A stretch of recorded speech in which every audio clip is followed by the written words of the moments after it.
le déménagement 312 rue Azusa Street.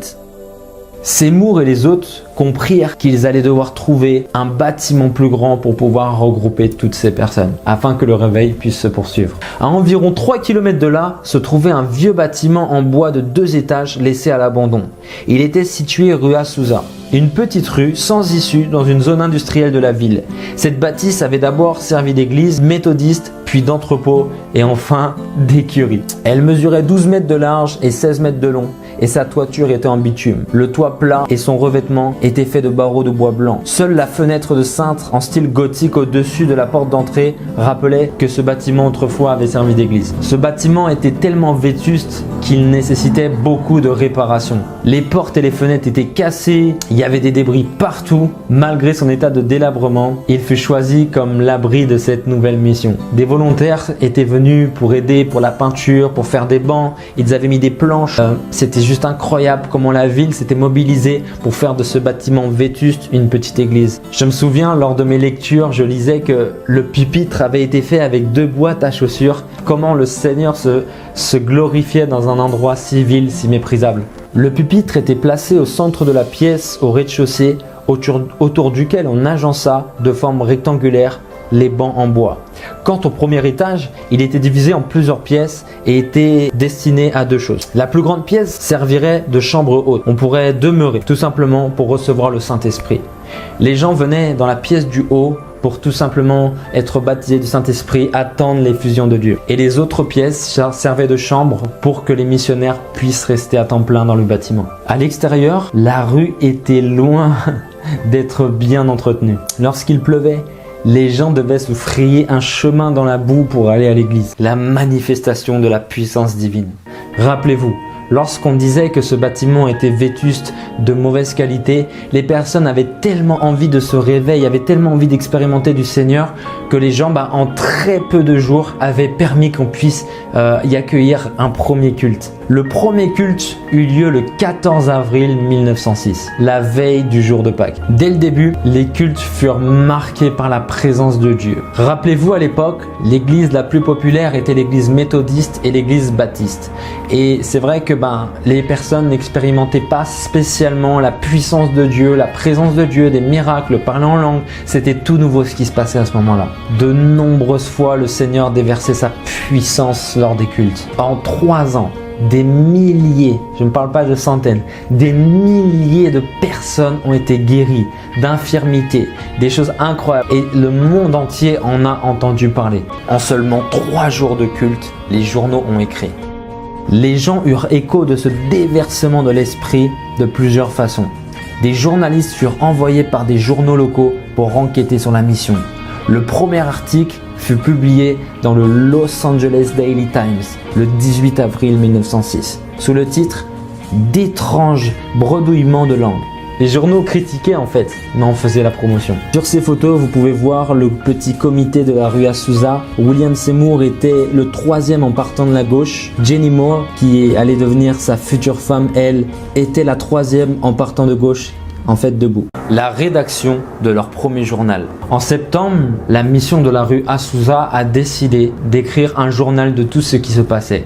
Parce qu'on ne pouvait pas laisser simplement les témoignages partir un petit peu de partout sans les mettre à l'écrit. Le nombre d'abonnements monta en flèche rapidement pour atteindre environ 50 000 abonnés. Très vite, ce réveil devient bien plus qu'un événement local. Rapidement, il devint un événement à échelle nationale puis internationale. En quelques semaines, on pouvait lire la nouvelle du déversement de l'esprit sur la rue Azusa aux 4 coins des États-Unis et dans d'autres parties du monde également. À l'apogée du réveil, des centaines, parfois des milliers de personnes assistaient aux réunions. Beaucoup d'entre elles se tenaient à l'extérieur aux fenêtres, comme William Seymour lors de ses études. Des phénomènes surnaturels se succédaient les uns les autres. Dieu a utilisé quelque chose d'ordinaire pour en faire une chose extraordinaire. Il a pris un endroit méprisable, une étape si vous voulez, et il a fait de cela le lieu d'un grand réveil. Il faut savoir que dans ce bâtiment, on pouvait à peu près accueillir 600 à 800 personnes. Il faisait très chaud. William Seymour, une fois, a dit lors d'un culte, on ne peut plus le respirer. Si vous voulez respirer, avoir de l'air frais, mettez vos têtes sous les bancs. Et puis, lorsque je lisais les journaux, on voyait vraiment qu'il y a presque 600 ou 800 personnes qui venaient dans la salle alors que c'était 200 mètres carrés. Les gens s'entassaient pour recevoir une part de l'esprit. C'était juste incroyable ce qu'on vivait dans ces cultes. Même le pasteur, vu que c'était une écurie, il chassait les mouches qui étaient sur les personnes qui étaient par terre et qui priaient en langue. Si quelqu'un avait un témoignage, il pouvait se lever rempli de l'esprit et témoigner pendant le culte. Il n'y avait pas d'affiche, il n'y avait pas d'horaire, il n'y avait parfois pas de prédication, c'était le Saint-Esprit qui était le maître. Un homme pouvait se lever, donner l'interprétation de son parler en langue. C'était vraiment un moment où le Saint-Esprit était le roi. Beaucoup de personnes comparaient le bâtiment de la rue Azusa à une petite étape de Bethléem. Comme Jésus, le roi de l'humanité, le Seigneur a amené un grand réveil dans une étable. Petit clin d'œil du Seigneur. Il y avait des personnes qui ont rendu témoignage que pendant les cultes, une lumière sortait du bâtiment, comme s'il y avait un gros spot, qu'il y avait la gloire de Dieu sur ce bâtiment. Les gens qui n'étaient pas croyants voyaient la gloire de Dieu sur ce bâtiment. Les pompiers avaient été appelés à maintes reprises parce que les gens voyaient des flammes sur le bâtiment. Le bâtiment paraissait enflammé. Les pompiers après arrivaient sur place et voyaient qu'il n'y avait pas de feu. C'était la Shekinah, la gloire de Dieu sur ce bâtiment. Les réunions se poursuivaient jour après jour sans interruption. Ils avaient 9 cultes par jour. Les cultes n'avaient aucune interruption. Du matin jusqu'au soir, plus de personnes avaient été guéries, sauvées. Et je vais vous donner un témoignage d'une personne qui était présente, Robert Owen. Durant des semaines, dès qu'une réunion se terminait, une autre commençait. Et cela pouvait durer 24 heures sur 24. Le bâtiment était toujours ouvert et les réunions commençaient sans même qu'un pasteur ait besoin d'être là. Owens poursuivit en disant « La puissance de Dieu se déversait à travers toute la pièce, quelle que soit l'heure, renversant les gens de droite à gauche. Souvent des masses de gens accouraient à tour de rôle jusqu'à l'autel à la recherche de la présence de Dieu. » Vous savez, ce réveil était tellement incroyable et a marqué l'histoire. Notez bien ceci. Jésus était bien trop grand sur terre pour rester dans une synagogue. Jésus était venu pour toutes les nations. De la même manière que ce réveil était bien trop grand pour rester dans une dénomination. Toutes les appellations venaient rechercher le Seigneur. Robert Owen a également dit ceci. En 1h30, une fois j'ai rencontré un homme, il s'est converti. Il a été sanctifié, baptisé du Saint-Esprit, s'est mis à parler en d'autres langues. Il avait également été guéri de la tuberculose. Il avait consulté son docteur, donc tout ça sur 1h30. Le docteur lui avait annoncé que ses poumons étaient en bonne santé. Il avait été appelé, sauvé, baptisé du Saint-Esprit et il était devenu missionnaire. Un autre témoin oculaire de la scène, Frank Bartleman, a écrit ceci. Les cultes se succédaient les uns des autres de manière continue. On pouvait voir des âmes assoiffées, remplies de la puissance de l'esprit à n'importe quelle heure du jour et de la nuit. La mission n'était jamais fermée ni vide. Les gens venaient à la rencontre de Dieu qui était constamment présent.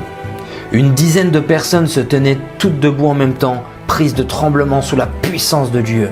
Chaque fois qu'une personne parlait en langue, une interprétation venait ensuite. Certains affirmaient avoir eu des visions qui disaient, beaucoup même disaient avoir été attirés à Azusa par le Saint-Esprit. Certains ont même dit qu'ils avaient eu une vision que Dieu leur disait de se rendre à Azusa.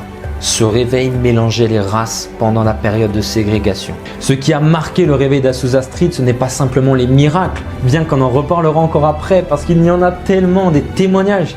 Mais ce qui a marqué la mission d'Azusa, c'est également la diversité des races qui priaient ensemble. Et c'était le seul lieu en 1906 où tu pouvais voir cela. Tu pouvais voir des gens sans éducation, des gens avec éducation, des riches, des pauvres, des hommes, des femmes, des Américains, des immigrants, des gens du quatre coins du monde. À une époque où un tel mélange relevait véritablement du scandale, les Noirs américains, les Asiatiques, les Européens, les Hispaniques, les Blancs priaient, chantaient et recherchaient le baptême du Saint-Esprit d'un même cœur. Frank Bartleman s'est réjoui du fait que les différences de couleur avaient été abolies par le sang. Tremblement de terre du mercredi 18 avril 1906. Alors je vais vous raconter l'histoire d'un journaliste qui s'était rendu à la mission Azusa pour écrire dans le Los Angeles Times, et il a entendu une prophétie d'un rabbin disant que le lendemain, il y aurait quelque chose de terrible qui tomberait sur Los Angeles si Los Angeles ne se repent pas de ses péchés. Cette prophétie est parue dans le Los Angeles Times dans la section 2. Puis un jour, le sol a commencé à trembler pendant 1 minute, 5 minutes, 10 minutes, 20 minutes, 30 minutes, 1 heure de temps. Les bâtiments s'écroulaient, des incendies arrivaient parce que les canalisations de gaz explosaient, s'enflammaient, brûlaient la ville. Les canalisations d'eau éclataient à cause de la magnitude du tremblement de terre. Des inondations arrivaient dans la ville. Les pompiers prenaient même les décisions de casser à la dynamite les bâtiments pour que l'incendie ne se propage plus. La ville était en train de se faire retourner par le plus grand séisme qu'elle allait connaître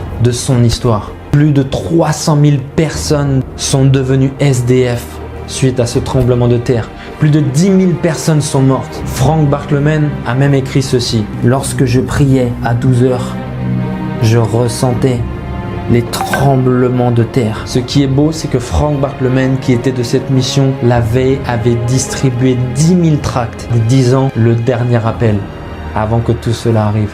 La veille, la mission d'Azusa Street avait reçu du Seigneur d'annoncer l'évangile avant que ces choses arrivent. En ce 16 avril, beaucoup pensaient vivre très longtemps, mais le 17 avril, un grand nombre en sont morts. Vous savez, il est important de se mettre en règle avec le Seigneur. Le message d'Azusa. Le pasteur Seymour avait l'habitude de cacher sa tête dans l'estrade, dans la chair, afin que le Saint-Esprit soit honoré et qu'on ne voit plus le pasteur. Ses prédications mettaient en avant le salut, la sainteté et la guérison, la deuxième venue de Christ et le baptême du Saint-Esprit. On encourageait les gens à rendre témoignage et à apporter la bonne nouvelle à ceux qui étaient perdus. Il était important pour le pasteur Seymour que lorsque tu faisais une rencontre avec Dieu, que tu puisses confronter ta rencontre avec la parole, parce que tout ce que tu vivais était biblique, et ensuite que tu puisses annoncer aux perdus ce que tu venais de vivre. Seymour faisait même la recommandation suivante. À présent, ne vous attardez pas sur le parler en langue lorsque vous aurez quitté cette réunion, mais essayez plutôt d'aller sauver les gens.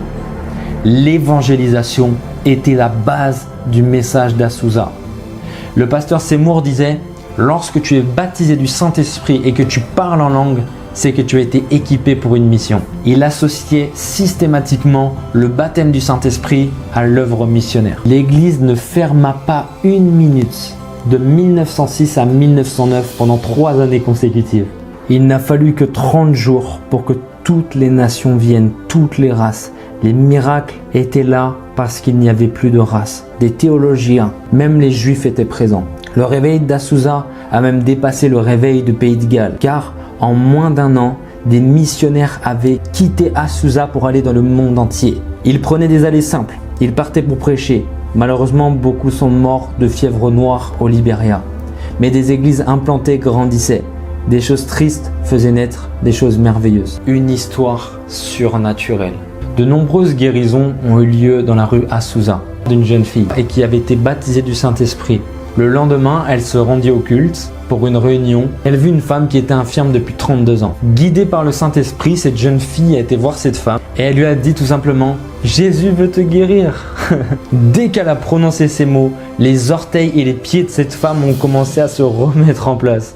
Et elle s'est remise à marcher. Et il y a eu énormément de personnes qui entendaient parler de ces histoires, de personnes qui étaient venues avec un seul bras, et puis le bras s'était mis à pousser pendant la réunion. C'était juste incroyable, les miracles. Il a même été dit qu'il y avait énormément de béquilles qui jonchaient devant le bâtiment. Mais des gens venaient se moquer en fait. Des gens venaient pour voir, et en fait ces personnes étaient baptisées du Saint-Esprit, transformées elles-mêmes. Certains même furent projetés par la puissance de Dieu au sol. Il y a même des étrangers qui ont entendu dire que lors de ces réunions, des personnes qui parlaient en langue parlaient dans leur langue maternelle. Et une fois, je vais vous raconter une histoire. Il y a une femme qui était américaine, qui ne parlait que anglais. Elle s'est mise à parler en langue. Le Saint-Esprit l'inspirait de parler en langue, de parler en langue. Et un homme qui assistait à la réunion a été voir cette femme et lui a dit « Madame », il était énervé, hein, « Où est-ce que vous avez appris mon dialecte ?» Et puis cette femme répond en anglais, je n'ai jamais appris votre dialecte, qu'est-ce que vous me racontez? Et il dit, mais vous savez que là, vous êtes en train de me dire dans une langue centrafricaine que je dois me repentir de mes péchés, que je dois donner ma vie à Jésus et que je dois le suivre comme mon Seigneur et Sauveur. Il était énervé et il est reparti. Et puis le lendemain, il est revenu et puis il a décidé de donner sa vie à Christ. Vous savez, le parler en d'autres langues est juste incroyable. À la fois, il t'édifie toi-même. À la fois, il peut être interprété par quelqu'un, mais à la fois, il peut se transformer dans la langue maternelle de quelqu'un pour le toucher, comme dans Actes des Apôtres. Waouh! Il a même été reporté que cette femme donnait des détails sur sa vie en précision pendant qu'elle parlait en langue.